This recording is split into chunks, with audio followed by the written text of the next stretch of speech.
네, 출애굽기 강의 쉬운 7번째 시간입니다. 자유를 향해 부르시다라는 큰 제목하에 출애굽기 40장 34절에서 38절까지의 말씀으로 그 모든 행진하는 길에서 그들의 눈으로 보았더라라는 제목으로 함께 은혜를 나누도록 하겠습니다. 오늘이 이 출애굽기 강의 마지막 시간입니다. 우리가 누군가의 성공이나 어떤 사람이 잘 됐어요. 종종 지켜보면서 그런 얘기를 합니다. 나도 만약에 저 사람이 가졌던 저런 환경을 가졌으면 나도 저렇게 될 수 있어. 저 사람이 가지고 있던 어떤 조건들, 뭐 그게 가정적인 배경이든 신체적인 특성이든 그런 것들이 나한테도 주어졌으면 나도 저렇게 할 수 있어. 라고. 나한테 그게 없기 때문에 지금 그런 거야. 라는 얘기를 여러분도 해보셨을 수 있고 주변 사람들한테도 그런 얘기를 들어보셨을 겁니다. 물론 우리가 한 사람의 성공을 가만히 들여다보면요. 분명히 이 환경적인 요인이 분명히 있습니다. 그리고 시대적인 요인도 있어요.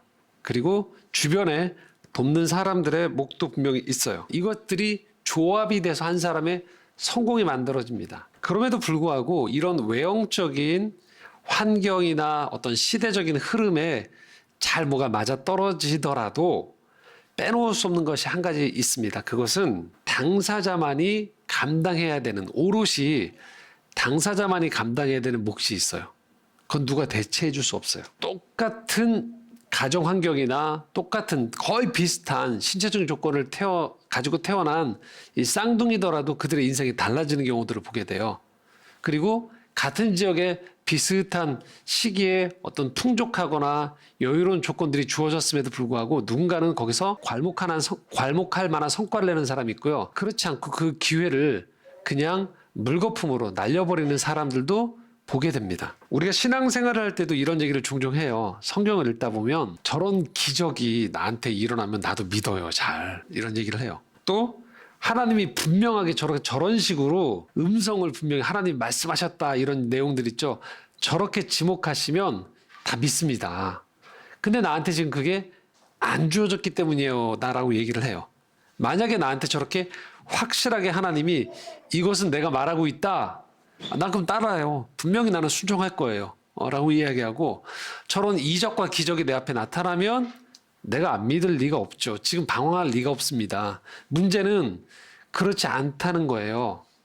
내가 지금 이렇게 신앙생활을 정확하게 또는 분명하게 확실하게 해내지 못하는 이유 중에 하나는 뿌옇기 때문입니다. 또는 보이지 않기 때문입니다. 들리지 않기 때문입니다라고 생각을 하게 된다는 거죠. 자, 과연 그럴까에 대한 이야기입니다. 오늘 이 주제는 오늘 본문을 한번 보도록 하겠습니다. 36절부터 38절입니다. 구름이 성막 위에서 떨어올 때에는 이스라엘 자손이 그 모든 행진하는 길에 앞으로 나아갔고 구름이 떠오르지 않을 때에는 떠오르는 날까지 나아가지 아니하였으며 낮에는 여호와의 구름이 성막 위에 있고 밤에는 불이 그 구름 가운데 있음을 이스라엘 온 족속이 그 모든 행진하는 길에서 그들의 눈으로 보았더라. 이런 말씀들을 읽고 나면 이거 보라고요. 성막 위에 구름이 떴지 않습니까? 그러니까 성막 위에 구름이 떴을 때는 이스라엘 백성들이 떠오를 때는 행진한다는 거예요. 그리고 구름이 떠오르지 않으면 안 움직인다는 거예요. 제가 원하는 게 정확히 이런 거라고요. 주님, 제가 어디로 이사를 가야 됩니까? 하면 뭐예요? 주님이 구름이 이렇게 움직이는 거죠. 쭉 가다가 그 집 앞에서 딱 멈추는 거죠. 여기다. 얼마나 좋아요. 주님, 제 짝은 누굽니까? 그런데 뭐예요?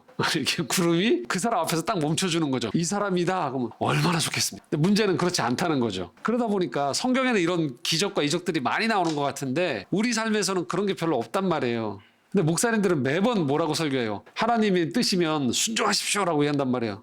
그럼 우리는 계속 이렇게 반문한단 말이에요. 알겠다고요. 그러니까 하나님의 뜻을 알려달라고요. 그럼 내가 가겠다고요. 라고 생각한다는 거죠. 이게 안 통하니까 답답한 경우에 어디로 가세요? 점집 가는 거죠. 지목해 주잖아요. 해라 마라 이렇게 정확히 지목해 준단 말이에요. 저도 이렇게 방송을 보거나 제 주변 분들도 보니까 굉장히 인텔리하고 굉장히 현명한 분들인데도 결정적인 순간에 점집 가시더라고요. 답답하니까. 미래는 누구도 가보지 않은 길이니까 누군가 명확하게 그렇다 아니다를 얘기해 주길 원한다라는 거죠. 더더군다나 이 말씀에서 이렇게 얘기하잖아요. 오늘 38절 후반부에 보면 구름 가운데 이 하나님의 인도하심이 있음을 이스라엘의 온 족속이 그 모든 행진하는 길에서 그들의 눈으로 보았더라라고 얘기하고 있어요. 육안으로 봤다는 거예요. 이 구름에 그래서 우리는 이렇게 생각하는 거죠. 이게 너무 쉬웠겠다, 이스라엘. 그냥 하나님 뜻 따르는 것 너무 쉬운 거다. 구름 뜨면 가면 되고 떠오르지 않으면 멈추면 되는 것. 이것처럼 쉬운 게 어딨나? 여기 어떤 고민이나 갈등이 있나? 어떤 어려움이 있나? 다 주어졌는데 라고 생각해요. 자, 이 말씀이 사건이 일어났던 때가 언제냐면 출애굽 2년 1월 1일에 성막이 완공됐거든요. 그 다음에 일어난 일이에요. 출애굽을 하고 난 다음에 애굽을 나오고 난 다음에 2년째 벌어진 일이거든요. 자, 우린 여기서 간과하면 안 되는 게 하나 있다는 거예요. 이스라엘 백성도 앞으로 39년을 이렇게 살아야 돼요. 구름에 의해서 움직임에 따라서 이들의 삶의 족적들이, 그러니까 이스라엘 백성들은 언제 들어갈지 몰라요, 이 땅을. 그리고 정확하게 노선이 정해진 게 아니고 구름에 따라서 움직인다는 거예요. 이런 겁니다. 눈에는 구름이 보여요. 하지만 그들의 마음에서는 구름이 눈 하나 보이는 건 처음에는 신기했을지 모르지만 그들의 마음 가운데 무수한 다른 싸움이 있다는 거예요. 그들의 삶이 유목민으로 살아가면서 끊임없이 그들의 삶에서 하나님의 인도하심에 따라간다라는 것들이 굉장히 난이도가 높다는 거예요. 그렇기 때문에 이스라엘 백성들이 광야 가운데에서 무수하게 다툼이 있고 모세에게 대들고 모세도 하나님 앞에서 더 이상 인도하지 못하겠다라는 싸움이 그 안에 벌어지는 거예요. 자, 오늘날로 우리로 치면 이렇게 표현해 보면 좀 더 이해가 쉬울지 모르겠습니다. 이런 거예요. 학교를 다 졸업한 분들이 이런 얘기를 해요. 학교 다닐 때가 참 쉽다. 아침에 일어나면 부모가 밥 해주지, 옷도 주지, 학교 가면 선생님들이 다 가르쳐 주지, 그냥 앉아서 너는 공부만 하면 돼. 친구들하고 잘 지내기만 하면 돼. 아프지 않고 즐겁고 행복하게 잘 지내면 돼. 그러다가 때 되면 원하는 학교에 진학하면 돼. 뭐가 어려워? 직장인들한테 이제 이런 얘기를 하는 거죠. 직장 다니는 게 도대체 뭐가 어렵습니까? 아침에 일어나면 갈 데가 있지 않습니까? 아침에 일어나서 회사 가면 되시잖아요. 가면 주어진 일이 있죠. 월급이 나오죠. 때가 되면 승진하시면 되죠. 지치시면 잠깐 휴직하시면 되죠. 그리고 원하는 때 그냥 사표 내고 나오면 되죠. 뭐 그렇게 회사 생활이 어렵습니까? 부모에게 얘기하는 거죠. 애 키우는 게 뭐가 어렵습니까, 그렇게. 애 알아서 잘 크지 않습니까? 밥만 주면 애들이 잘 크잖아요. 때 되면 알아서 크는데 부모님들 육아 좀 즐기세요. 그렇게 하는 거죠. 전혀 현실감 없는 얘기죠, 이게. 뭐가 빠져 있는 거예요. 그 과정 안에서 남들이 보기에 루틴해 보이지만 그 과정 안에서 자기가 감당해야 될 몫들이 있어요. 다. 그것을 자기 몫의 과제를 치열하게 살아가지 않으면 그것들이 밖에서 보기에는 아주 정상적으로 잘 흘러가는 것처럼 보이지만 절대 그렇지 않다는 거예요. 우리가 종종 이 세상을 살아가면서 간과하기 쉬운 것이 있는데요. 그것은 무엇이냐면 우리의 일상이 평온하게 유지가 되어진다라고 할 때에는요. 그 평온한 일상을 유지하기 위해서는 보통의 사람들이 그 안에 너무 많은 수고를 들이는 거예요. 학생들이 학교에 가서 가르침을 잘 받을 수 있게 하기 위해서 선생님들은 부단한 노력을 해야 돼요. 우리가 대중교통을 이용할 때 너무나도 그냥 알아서 흘러가는 것 같지만 그 운전을 담당하시는 분들은 사고가 나지 않게 그 루틴하게 정확한 때 그곳에 가기 위해서 온 신경과 마음과 힘을 쏟게 되어 있어요. 그렇지 않고 잠깐이라도 방심하는 순간에 사고가 일어나죠. 음악도 마찬가지인 거죠. 연주자들이 너무나도 그 음표 안에 당연해 보이는데 어떻습니까? 잠깐만 방심하면 음이 이탈이 나오는 거죠. 사고가 터져요. 그래서 우리가 일상적으로 너무나도 당연하게 들려오는 소리들, 풍경들, 환경들은 다 그 몫에 감당하고 있는 사람들이 자기 생의 시간을 거기에 들이는 거예요. 거기에 자기의 인생의 대부분의 시간과 열정과 힘을 쏟기 때문에 세상이 돌아가고 있는 것입니다. 그렇기 때문에 우리가 일상을 살아가면서 사실 평범하게 마주치는 이 환경에서의 만나는 사람들의 사실 감사함이 우리 안에 있게 되어지는 게 사실은 정상이라는 거예요. 우리도 모르게 살아가면서 지치다 보니까 내게 특별한 어떤 호의가 베풀어지거나 특별한 일이 생겼을 때만 누군가에게 힘을 쏟았다고 생각하는 것이죠. 근데 절대 그렇지 않다는 거예요. 이스라엘 백성들에게 있어서 구름이 떠 있는 것에 하나의 상수가 존재하지만 그것 외에 나머지 문제들에 있어서 이들은 끊임없이 싸워야 돼요. 끊임없이 개인에게나 공동체적으로 이 문제들을 해나가는 가운데 있어서의 과제들이 계속 있다는 거예요. 그리고 마침내 이 광야의 맨 마지막 끝에 가나안 땅은 여호수아 갈렙만 들어가요. 나머지 백성들은 들어가지 못하게 돼요.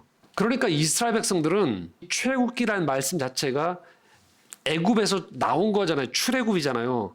나왔는데 이들은 정작 가나안 땅에 못 들어가는 거예요. 우리가 지금 생각하는 것처럼 야 구름 뜨니까 저것처럼 쉬운 게 어딨나라고 생각하지만 그 애굽을 나왔던 백성들의 나머지 삶은 어떤 삶이었냐면 광야였다는 거예요. 그게 이들의 전부였어요. 이 말씀을 접할 때 깨야 되는 도식 한 가지가 있어요. 그것은 어떤 것이냐면 이 출애굽기 강해의 제가 큰 제목이 자유를 향해 부르시다고 했죠. 이들은 자유인이라고 했단 말이에요. 더 이상 애굽의 노예가 아니었어요.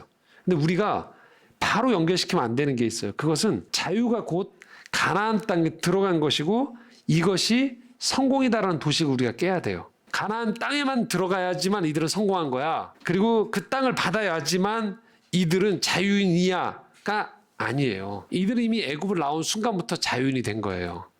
그 자유인으로서 살아가게 되는 거예요. 그런데 실제 이들의 삶의 형편을 가만히 들어보면 어떤 것들이 있는 거냐면요. 이들에게 애굽에서 없었던 십계명이 주어져요. 살아가야 되는 기준이 생긴 거예요. 구름이 떠오르는 유무에 따라서 행진을 해야 되는 내 의지나 판단이 아니고 내 조급함이나 내 게으름이 아닌 정확하게 하나님이 보여주시는 징표에 따라서 내가 움직여야 되는 내 몸에 내 삶의 공동체의 패턴을 거기에 맞춰야 되는 과제가 주어져 있는 거예요. 그럼 이제 우리 입장이 또 바뀌어요. 그럴 거면 애굽이 낫겠다. 굳이 광야에 나와서 이 생고생하느니 차라리 애굽이 낫겠다라는 생각을 하게 되는 거예요. 우리가 처음 이 생각을 갖지 않았을 때는 야 이스라엘 부럽다. 그냥 구름 떠 있으면 가라는 대로 가면 좋은데 라고 생각했지만 현실을 깊이 들어가 보니까 우리가 알게 되는 거예요. 야 이거 쉬운 일이 아니구나. 차라리 애굽이 낫겠다. 뭘 하나님 불러내셔서 이스라엘 백성들을 광야에서 40년 돌리시다가 그들을 가나안 땅에 입장을 못 시키게 하시나라고 생각할 수 있어요. 자, 그런데 이스라엘 백성들이 애굽 땅에서는 절대 경험할 수 없는 만남이 기다리고 있는 거예요. 광야에서. 자, 34절 35절입니다. 함께 읽겠습니다. 구름이 회막에 덮이고 여호와의 영광이 성막에 충만하며 모세가 회막에 들어갈 수 없었으니 이는 구름이 회막 위에 덮이고 여호와의 영광이 성막에 충만함이었으며 34절 35절에 반복되고 있는 단어가 있습니다. 그것이 무엇이죠? 여호와의 영광이 성막에 충만했다는 거예요. 두 번 반복되고 있어요. 여호와의 영광이 성막, 그러니까 모세를 통해서 출애굽기 25장부터 31장까지 지으라고 하는 이 성막의 모형이 있단 말이에요.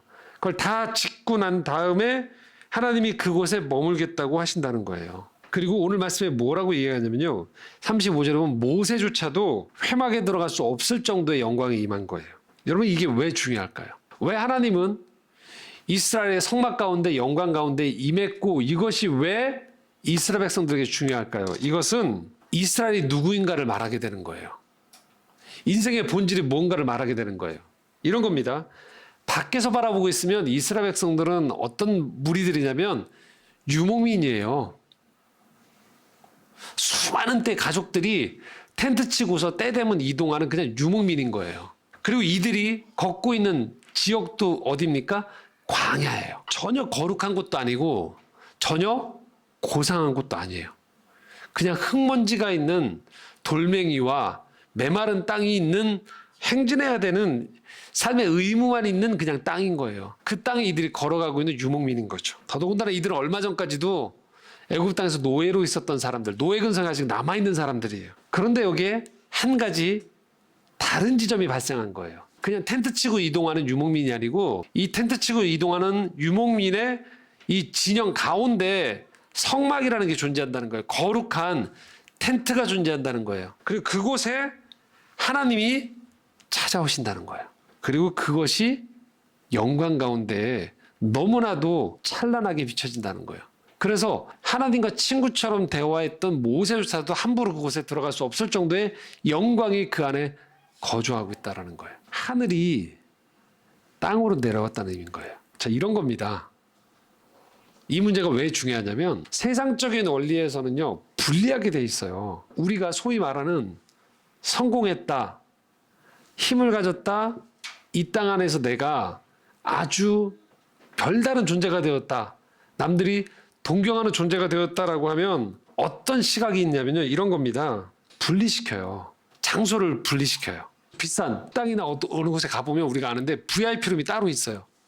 구분하는 거예요. 비용을 더 내는 사람들을 위해서. 여러분 음악회장에 가보시면 어떻습니까? 앞에 그 예술의 전당 같은 데 가보면 10몇만 원짜리 앞에 있는 좌석들이 앞에 있죠. 그러니까 감동이 다른 거죠. 그러려고 값을 다르게 매기죠. 그러니까 분리하는 거예요. 여러분들이 흔히 이런 거죠. 이 문화계에서 스타가 돼요. 그들이 스타기 때문에 어떤 현상이 벌어지냐면 분리가 돼요. 평소에. 잘 안 보여지는 거예요. 그래서 그 사람이 나타나면 어떻게 됩니까? 사람들이 사진을 찍고 난리가 나요. 분리가 된 거예요. 성공한 사람, 우리가 선망하는 사람이 평소의 삶의 자리에서 나눠지는 거죠. 소위 세상에서 성공한다, 유명해진다라는 것들은 분리하고 거기에서 어떤 특권을 누리겠다라는 그런 것들에 대한 상징의 안에 들어가 있거든요. 애굽에서도 마찬가지였던 거예요. 이스라엘 백성들은요. 애굽 왕과 구분이 되어 있는 거예요. 애굽 왕이 거주하는 궁과 그곳의 호화로운 생활과 다르게 이들은 분리된 상태에서의 끊임없는 노역을 하고 지쳐있고 그들의 삶에서의 형편에서는 끊임없는 통제와 채찍이 있었던 거죠. 궁에서의 생활은 전혀 고상한 생활인데 분리가 된 거죠. 그런데 지금 우리가 접하는 이 말씀은 하나님이 저 하늘에서 고상하게 계시다라는 게 아니에요. 이들 유목민의 진영 한가운데로 찾아오신다는 거예요. 임재하신다는 거예요. 세상적인 개념에서는 맞지 않는 거지만 하나님은 그 가운데 들어오신다는 거예요. 그래서 이들은 다른 민족이 되는 거예요. 하나님을 아버지로 모시는 자유인이 되는 거예요. 천지를 창조하신 하나님과의 만남을 통해서 이들이 이제 터득해야 되는 것은 세상에서 알던 삶의 문법과 달라지는 거예요. 그 하나님과의 만남을 통해 자기 자신에 대한 인식 또한 달라지게 되는 거예요. 세상의 기준 때문이 아니고 하나님으로 인해서 나에 대한 눈이 달라지게 되는 거예요. 타인에 대한 눈 또한 달라지게 되는 것이죠. 중요한 것은 하나님께서 네가 이리로 와가 아니고요. 내가 너희 가운데로 들어간다라는 거예요. 이게 성경의 메시지예요. 성경은 이 메시지를 일관되게 우리에게 부여해주고 있습니다. 마태복음 1장 21절에서 23절입니다. 함께 읽겠습니다. 아들을 낳으리니 이름을 예수라 하라. 이는 그가 자기 백성을 그들의 죄에서 구원할 자이심이라 하니라. 이 모든 일이 된 것은 주께서 선지자로 하신 말씀을 이루려 하심이니 이르시되 보라 처녀가 잉태하여 아들을 낳을 것이요 그의 이름은 임마누엘이라 하리라 하셨으니 이를 번역한즉 하나님이 우리와 함께 계시다 함이라. 땅에 사는 인간 보고 하늘로 올라오라고 얘기하지 않고요. 하나님의 아들 예수 그리스도가 이 땅에 내려오셨다는 거예요. 우리와 함께 하신다는 거예요. 임마누엘. 그리고 그 하나님이 이스라엘 백성 가운데 찾아왔을 때 이스라엘 백성들의 상태가 어떤 상태였냐? 21절에 이렇게 표현되어 있죠. 그들의 죄에서 구원할 자. 그러니까 죄 가운데 있는 곳에 하나님이 찾아오신 거예요. 이게 성경이 주는 메시지인 거예요. 요한복음 1장 14절에 또한 이렇게 말씀합니다. 함께 읽겠습니다. 말씀이 육신이 되어 우리 가운데 거하심에 우리가 그의 영광을 보니 아버지의 독생자의 영광이요 은혜와 진리가 충만하더라. 말씀이 육신이 되어 예수님이 우리 가운데 오신 거예요. 그랬더니 우리가 예수님을 통해서 무엇을 보게 되느냐? 아버지의 영광을 보게 된다는 거예요. 이게 성경에서 보여지고 있는 하나님의 영광이 우리 가운데 나타나는 방식인 거예요. 우리 가운데 임하셨기 때문에 우리가 그 영광을 볼 수 있게 된다는 거예요. 자, 그럼 하나님은 왜 이 영광을 이 땅에 살아가는 우리에게 이 영광을 보여주실까요? 요한계시록 21장 10절에 11절에 말씀이 나옵니다. 함께 읽겠습니다. 성령으로 나를 데리고 크고 높은 산으로 올라가 하나님께로부터 하늘에서 내려오는 거룩한 성 예루살렘을 보이니 하나님의 영광이 있어 그 성의 빛이 지극히 귀한 보석 같고 벽옥과 수정같이 맑더라. 요한계시록 21장은 새하늘과 새 땅이 임할 때의 풍경이에요. 그런데 특별히 여기에 이렇게 표현하겠습니다. 거룩한 성 예루살렘이 있는데 그곳에 무엇이 있냐? 11절에 하나님의 영광이 있게 된다는 거예요. 그러니까 우리가 죽고 난 다음에 천국에 가게 되어졌을 때 만나게 되는 이 풍경에는 그곳은 무엇이 가득하다? 하나님의 영광이 가득한 거예요. 하나님이 계신 곳에는 영광이 가득한 거예요. 이 땅을 살아가는 우리들에게 하나님이 계속적으로 말씀하시는 게 있는 거예요. 너희들이 궁극적으로 가야 될 곳이 어디인가? 천국이에요. 예표적으로 이 땅 가운데서 우리에게 그 경험을 하게 하시는 거예요. 하나님의 영광을 너희들이 궁극적으로는 온전히 만날 것이라는 거예요. 근데 이 땅에서도 너희들은 그 천국의 맛을, 천국의 풍경을 경험할 수 있게 하나님이 보여주시는 거예요. 이스라엘을 출애굽시킨 가장 중요한 목적인 거예요. 예배를 하게 하는 목적이 무엇이냐? 이들이 궁극적으로 완성되고 회복되어질 모습을 계속적으로 예표적으로 이 땅 가운데 보여주는 거예요. 단절이 아닙니다, 여러분. 죽음과 이 땅의 삶은 단절이 아니에요. 그런데 분명한 건 불완전함이에요. 그것을 인정하고 가는 거예요. 이스라엘 백성들에게 가나안 땅을 들어가라고 하셨지만 가나안 땅 들어가기 전까지의 광야의 삶은 아무런 의미가 없다가 아니라는 거예요. 그것을 하나님이 분명하게 표징으로 보여주신 사건이 무엇이냐? 그들의 진 가운데 있는 성막에 하나님이 임재하사 하나님의 영광을 보여주시는 거예요. 그래서 광야에서의 삶이 쓸데없지 않다는 걸 하나님이 말씀해 주고 계세요. 이스라엘 백성들이 광야를 걷듯이 사실 우리의 삶은 광야예요. 우리는 가나안에 빨리 좀 들어갔으면 좋겠어요. 그러다 보니까 이 광야 같은 삶 가운데서 만나는 풍경들과 환경들은요, 우리에게 이것은 현실이 아니다라고 생각하게끔 만들어요. 그런데 하나님은 가나안 땅 오면 내가 만나줄 게가 아니에요. 하나님은 광야를 걷고 있는 이스라엘 백성 한가운데로 들어오셔서 내가 너희 가운데 함께 한다는 것을 보여주고 계신 거예요. 오늘 우리 안에 있는 그 갈망, 완벽히 이루어질 가나안 땅에 대한 갈망으로 인해서 광야 같은 현실을 부정하고 있는 것들 속에 하나님은 그 생각을 깨버리시는 거예요. 찾아오세요. 지금 내가 너와 함께하고 있다고 말씀하시는 거예요. 자, 이스라엘 백성들 한번 볼까요? 이들의 진 한가운데 성막이 있고 그곳에 하나님의 영광이 임했어요. 자, 우리는 그냥 표면적으로 보면 부럽다예요. 근데 이게 만약에 우리가 이스라엘 백성과 함께 그 자리에 있다. 어떤 일이 벌어질까요? 달라지는 거 여러분 아무것도 없어요. 성막 가운데 하나님의 영광이 임했지만 이들은 다시 구름이 떠오르면 뭐 해야 돼요? 걸어가야 돼요. 행진인 거예요. 만나와 매출하게 계속 겸손하게 받아야 되고요. 6일째, 7일째를 위한 만나가 있으면 욕심내지 않고 내려놔야 돼요. 모세의 지도에 따라서 그들이 구름이 가는 방향에 따라서 내가 이곳에 가고 싶어요. 안 가겠어요가 아니고 가는 방향에 따라 계속 이들은 가야 되는 삶의 과제가 남아 있어요. 단지 차이는 무엇입니까? 그들이 있는 그곳에 하나님이 임재하신다는 거예요. 우리는 성경을 읽으면서 이렇게 생각이 쉽거든요. 왜 내 인생에는 홍해가 갈라지는 기적이 없는가? 왜 내 인생에는 이렇게 만나와 메추라기가 안 떨어지나? 왜 내 인생은 가나안 땅 같은 확실한 목적지 저것만 가면 돼가 안 보이나? 왜 내 인생은 매일매일 구름이 떠올라서 정확히 가야 되고 언제 멈춰서야 되는지가 안 보이나라고 생각하기 쉬워요.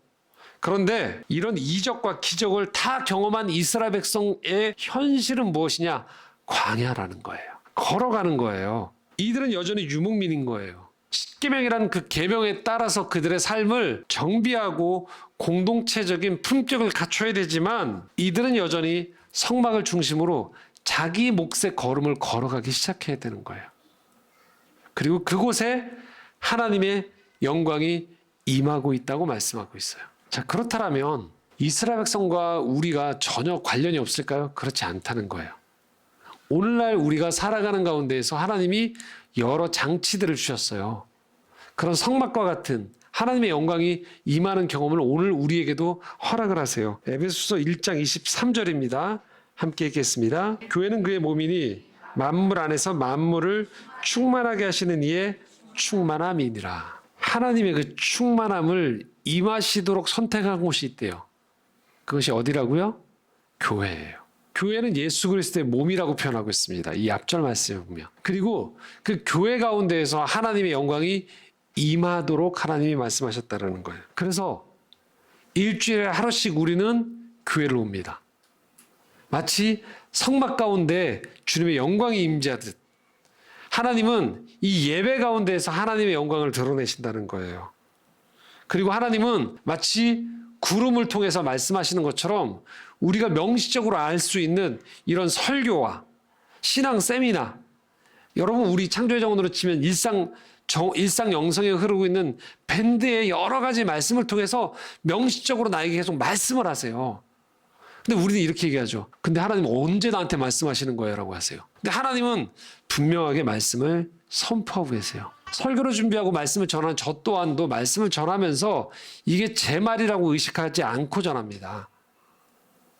최대한 설교를 준비하고 전하는 가운데에서 하나님의 말씀이 여러분 가운데 정확하게 한 분 한 분에게 성령의 역사를 통해서 와 닿을 수 있도록 성령의 감동으로 여러분들이 이것이 하나님이 나에게 주시는 말씀이라는 것들을 알 수 있도록 구름의 역할을 할 수 있도록 그런 통로 역할을 하는 것이죠. 또한 우리는 살아가면서 혼자가 아니라는 걸 주일 예배를 통해서 확인하게 돼요.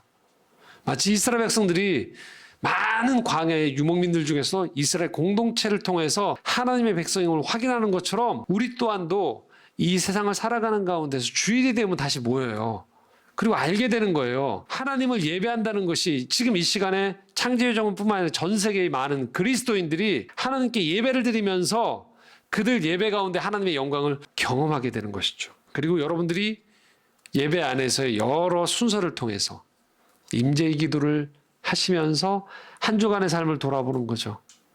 나 혼자의 눈으로 잘 됐냐 못 됐냐를 판단하고 있었음에도 불구하고 그렇게 살아왔는데 이 예배 시간의 임재 기도를 통해서 우리는 다시 한 주간의 삶을 돌아보니까 우리와 함께 하셨던 하나님의 은적이 있음을 깨닫게 되는 것이죠. 그러니까 우리는 이렇게 얘기하는 거예요. 우리에게도 구름의 역사를 보여달라고요 라고 하세요. 근데 우리는 얼마든지 매 주일이 되면 또 여러분들이 여러 가지 이 현대의 교회와 신앙생활 가운데 여러분들이 찬양 집회를 가실 수도 있고 신앙 서적을 통해서든 주중에 상담을 통해서든 목회자와의 만남을 통해서든 끊임없이 여러분을 하나님의 인도함 가운데에서 분별하면서 갈 수 있는 것들이 너무나도 우리에게 많아져 있다는 거예요. 그래서 오늘도 하나님은 하나님의 영광 가운데에서 우리에게 말씀하세요.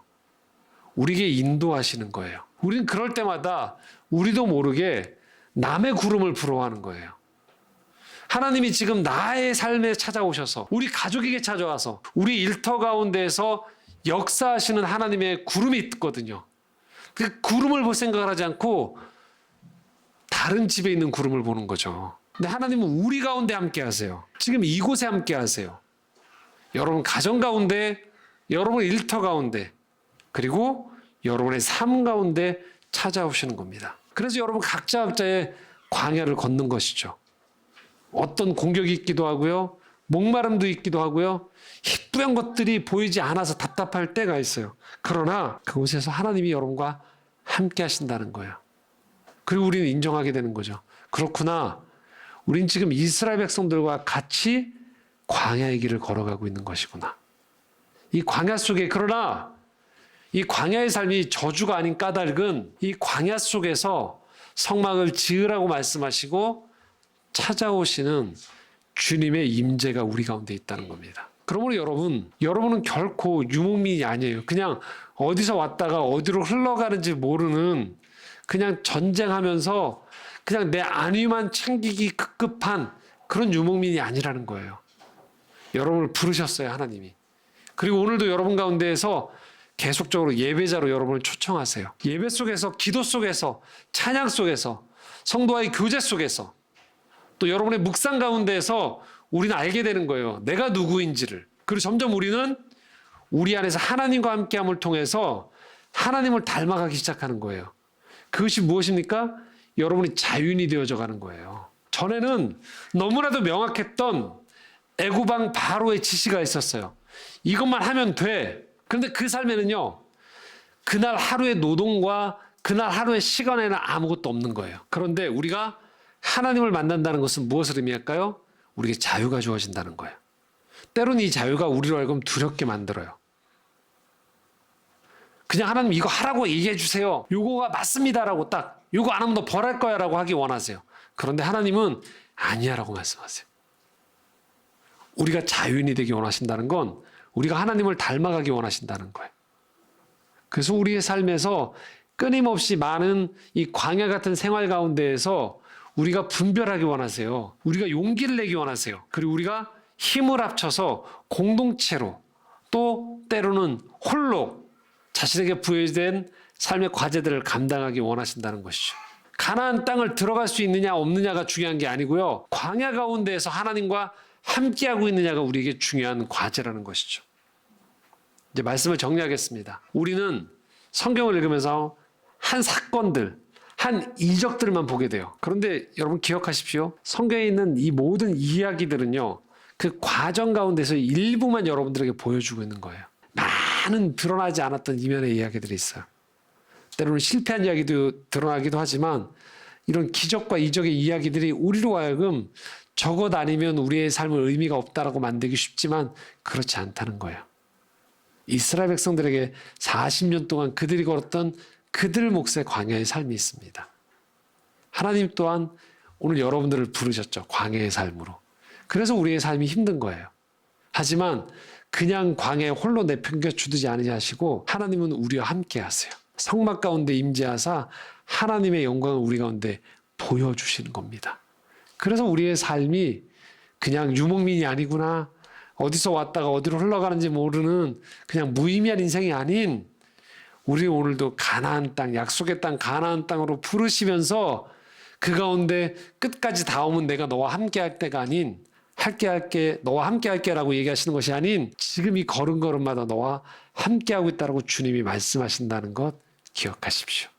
그럴 때 우리는 이 생을 살아가면서 광야 같은 이 세상을 살아가면서도 그저 나는 이 땅에 버림받은 사람이 아닌 하나님과 동행하는 자윤이다라는 것들을 아는 가운데에서 한 걸음 한 걸음 더 여러분의 삶이 성장하고 성숙해 나가실 수 있을 것입니다. 함께 기도하겠습니다.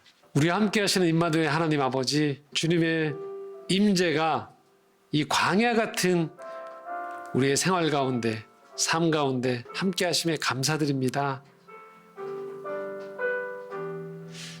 주님이 이곳으로 네가 올라와라 얘기하지 않으시고 내가 너의 삶 가운데 찾아가겠다 말씀하셨던 그 임재가 오늘 우리의 삶에 가득함을 보게 됩니다. 때로 이 광야 같은 삶이 버거워서 다른 곳을 바라보고 또 하나님의 존재를 의심할 때도 있지만 우리에게 교회가 있고 주님의 인도하심이 여전히 우리 삶에 있음을 기억하게 하여 주시옵소서. 그 주님의 임재가 있기에 우린 광야에 살면서도 버림받지 않고 살아가는 복된 백성이고 복된 인생임을 기억하게 하여 주시옵소서. 예수 그리스도의 이름으로 기도드리옵나이다. 아멘.